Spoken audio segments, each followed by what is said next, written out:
आज हम वीडियो जो है बनाने जा रहे हैं, ये आपको बारे में बताने जा रहे हैं हृदय की कार्यविधि, मैकेनिज्म ऑफ हार्ट। हृदय की कार्यविधि, हृदय की कार्यविधि, मैकेनिज्म ऑफ हार्ट। हृदय की कार्यविधि होता क्या है? तो आप जैसे जानते हो कि हृदय जो होता है वह रुधिर परिसंचरण, ब्लड सर्कुलेशन में यह जो है कार्य करता रहता है। इसके बारे में सबसे पहले ना विलियम हार्वे ने सन 1628 में ये बतलाया था कि हृदय जो होता है वह पंप के समान कार्य करता है। हृदय जो होता है वह पंप के समान जो है कार्य करता रहता है। और हृदय जो होते हैं वह पंप के समान का मतलब कि एक बार सिकुड़ता है और एक बार फैलता है, एक बार कंस्ट्रिक्शन होता है, एक बार रिलैक्सेंस होता है। तो वह जो है हमेशा जो है कार्य करता रहता है हृदय। तो वो उसको हम कहते हैं हार्ट बीट।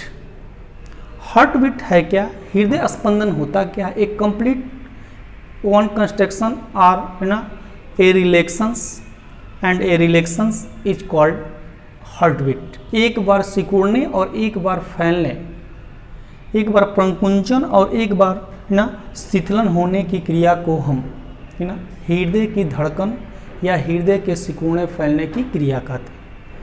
तो इसमें होता क्या है कि विलियम हार्वे ने बतलाया कि 1 मिनट में लगभग 72 बार प्रति मिनट, यानी 72 टाइम्स पर मिनट जो है हृदय की धड़कन जो है यह जो है धड़कता रहता है।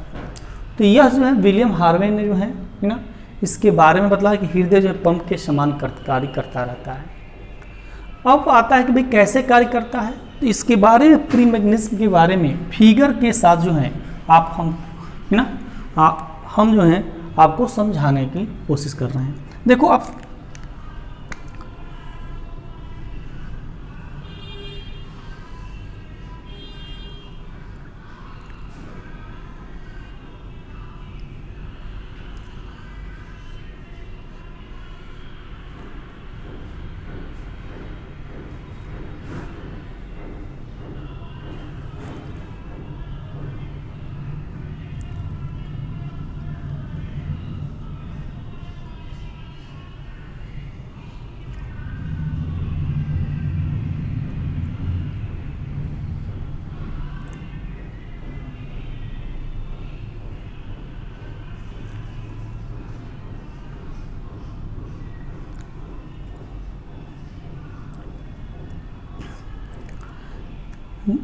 जैसे आप जानते हो, पहले हमने पढ़ा चुके हैं कि हार्ट है 4 चेम्बर्स, यानी हार्ट जो होता है वो 4 जो है चेम्बर्स होता है। फर्स्ट है right atrium, clears, right atrium, दाहिना आलिंद। दूसरा जो होता है आपका, ठीक ना, दूसरा जो होता है राइट वेंट्रिकल, दाहिना नीले।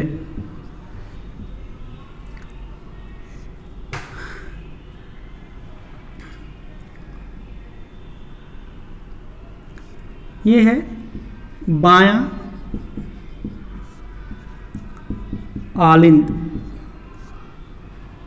और ये है बायां नीले। लेफ्ट वेंट्रिकल, ये हो गया लेफ्ट आर्टरीज। ये पहले हम आपको इंटरनल और एक्सटर्नल दोनों फिगर से मैंने समझाया। इसमें कुछ ट्यूबल्स लगे हैं, इसको बोलते हैं सुपीरियर वेना केव,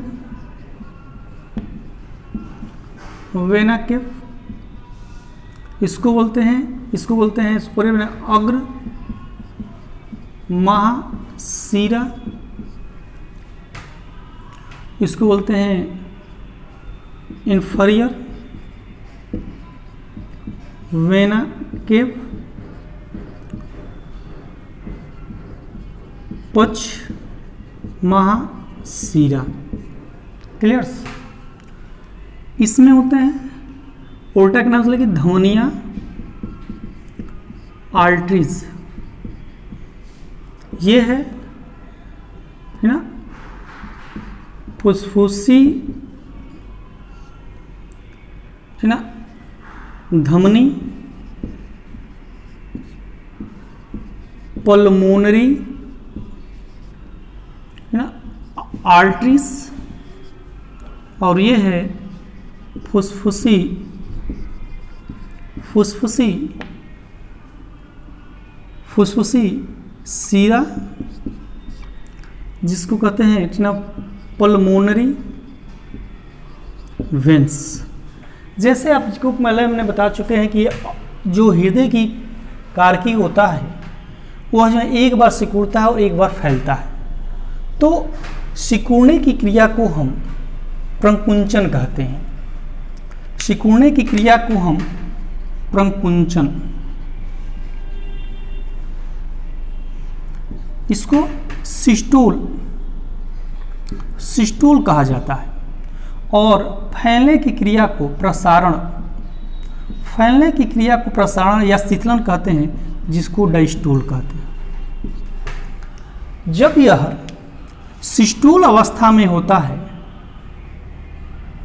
सिस्टोल अवस्था में होता है, तो जितने भी रक्त प्योर ब्लड होता है, प्योर ब्लड होता है, वह सीधे ना लेफ्ट आर्टरीज यानी बायां आलिन में आ जाता है, और बायां आलिन से सीधे है ना आपके बायां नीले लेफ्ट वेंट्रिकल्स में आ जाते हैं।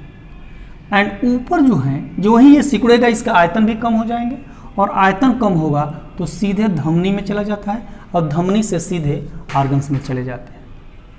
तो ये जो है ना सतह, और जब प्रसारण होता है, डायस्टोल होता है, तो इसकी आयतन बढ़ जाती है। यानी सपोज दैट ऐसे जो है इसकी आयतन जो है ऐसे बढ़ जाती है, ऐसे इसकी आयतन बढ़ जाती है। जब आयतन बढ़ जाता है तो इम्प्योर ब्लड, इम्प्योर ब्लड का मतलब अशुद्ध, इम्प्योर ब्लड जो है सीधे अग्र महाशिरा और पक्ष महाशिरा में आते हैं, और जाकर दाहिने आलिन में एकत्रित हो जाते हैं। एकत्रित होने के बाद ना सीधे फिर आ जाता है दाहिने नीले में, और दाहिने नीले से होते हुए फिर यह पल्मोनरी आर्टरीज में चले जाते हैं। पल्मोनरी आर्टरीज से यह लंग्स में चला जाता है, और लंग्स में जाकर जहाँ पर ऑक्सीजन के साथ रिएक्ट करके ऑक्सीनेटेड ब्लड हो जाते हैं, जिसे हम प्योर ब्लड कहते हैं। और ठीक प्योर ब्लड जो है ना, जब यह प्रकुंचन होगा तो इस अवस्था में फिर जो है यह जो है सीधे बाएं आलिन में आ जाता है। इस तरह से हमारे बॉडी के अंदर प्योर और इम्प्योर जो है ब्लड होते रहते हैं। तो ये जो है हृदय की कारकी विधि के बारे में हो गए। तो इस प्रकार से जो है ऐसे होते हैं। तो कैसे हो रहा है इसका थोड़ा सा एक और जो है ना देखा जाए चार्ट, ग्राफ। तो ग्राफ फिगर में आपने देखा कि हार्ट जो होता है, हार्ट के 4 चेंबर्स होते हैं, 4 चेंबर्स होते हैं, और यह ऑर्गन्स और लंग्स के बीच प्योर और इम्प्योर ब्लड करता रहता है। ये हो गया राइट एट्रियम दाहिना आलिंद, ये हो गया राइट वेंट्रिकल बायां आलिंद दाहिना आलिंद, और ये लेफ्ट एट्रियम ये जो है बायां आलिंद, और ये लेफ्ट वेंट्रिकल यह जो है बायां आलिंद हो गया। ये हो गए आर्गन्स, आर्गन्स का मतलब अंग, और ये हो गया लंग्स, लंग्स का मतलब होता है फेफड़ा। तो इम्प्योर ब्लड जो होता है, जहाँ पर इम्प्योर ब्लड वह सीधे जो है एक विशेष जो है वेसल्स के द्वारा राइट एट्रियम जिसका नाम है वेंस। वेंस राइट एट्रियम से सीधे आ जाता है राइट वेंट्रिकल्स में, माने बाएं दाहिने जो है नीले में, दाहिने नीले से सीधे ये होते हुए यह जो है आ जाता है लंग्स में। तो इस जो है लंग्स में इम्प्योर ब्लड आ रहा है, इम्प्योर ब्लड। और ये कौन से जो है वेसल, तो ये जो है आपका पल्मोनरी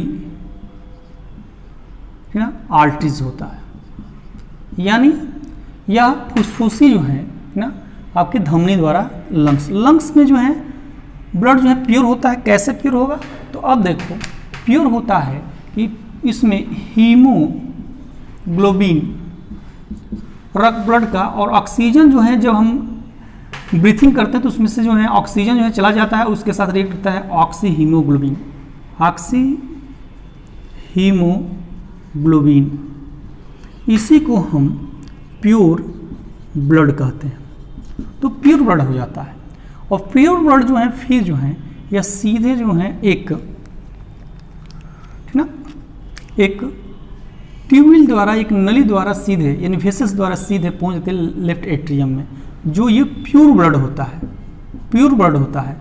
अब प्योर ब्लड इसका नाम जो है पल्मोनरी है ना आपका वेंस होते हैं। और पल्मोनरी वेंस सीधे पहुंच जाता है लेफ्ट एट्रियम से लेफ्ट वेंट्रिकल्स में, और लेफ्ट वेंट्रिकल्स के द्वारा होते हुए आर्टरीज, ये आर्टरीज है, आर्टरीज जो प्योर ब्लड को ऑर्गन्स में पहुंचा देती है। और प्योर ब्लड जो है जब पहुंच जाता है क्लियर्स, तो वहाँ पर जो है यह जो है ऑक्सीजन को रिलीज करके और फिर हीमोग्लोबिन टिश्यू से कार्बन डाइऑक्साइड जो है रिएक्ट करके कार्बो ऑक्सी हीमोग्लोबिन बना लेता है, जिसको हम इम्प्योर ब्लड कहते हैं। और इस तरह से हृदय जो है अपना वर्क जो है कार्य करता रहता है। तो इस तरह के जो है आपको टोटल्स देखना है हृदय की कार्य विधि। तो आज हृदय की कार्य विधि लगभग हम अगले वीडियो में हम ब्लड के बारे में बताएंगे कि क्या ब्लड होता है नेक्स्ट। थैंक्स।